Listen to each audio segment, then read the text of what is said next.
Evening టైంలో స్నాక్స్కి ఇలా ఒకసారి చపాతీతో ట్రై చేసి చూడండి, చాలా బాగుంటుంది. ముందుగా 4 పొటాటోస్ తీసుకొని 10 మినిట్స్ పాటు బాయిల్ చేయండి. ఇప్పుడు గిన్నెలో 250 గ్రామ్స్ గోధుమ పిండిని తీసుకోండి.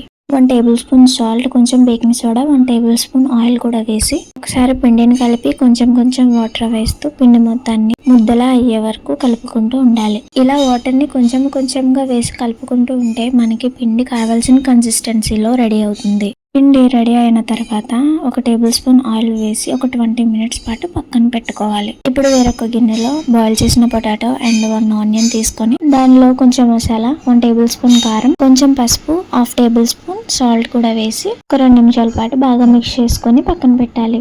ఇప్పుడు ఒక ప్లేట్ ని తీసుకొని కొంచెం చపాతీ పిండిని తీసుకొని దానిపైన గోధుమ పిండిని కొంచెం వేసి చపాతీని రెడీ చేస్తూ ఉండండి.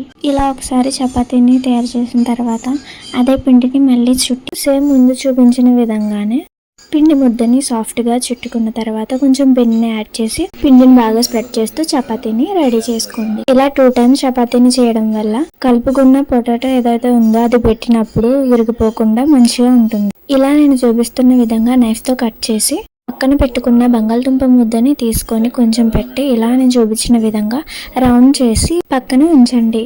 ఇలా రెడీ చేసుకున్న తర్వాత ప్యాన్ పెట్టి కొంచెం ఆయిల్ వేసుకొని హీట్ అయిన తర్వాత ఇలా రెడీ చేసుకున్న చపాతీ ముక్కల్ని ఆయిల్లో 1 by 1 వేస్తూ ఒక 2 లేదా 5 నిమిషాల పాటు బాగా ఫ్రై చేయాలి. ఇలా 5 నిమిషాలకి చపాతీ ముక్కలన్నీ బాగా ఫ్రై అయిపోతాయి. ఇప్పుడు మిగిలిన ముక్కల్ని కూడా అదే ఆయిల్లో వేసి ఒక 5 నిమిషాల పాటు బాగా ఫ్రై చేయండి. సింపుల్ గా ఈజీగానే రెడీ చేసుకోవచ్చు. చూడడానికి క్రంచీగా, తినడానికి సాఫ్ట్గా చాలా బాగుంది.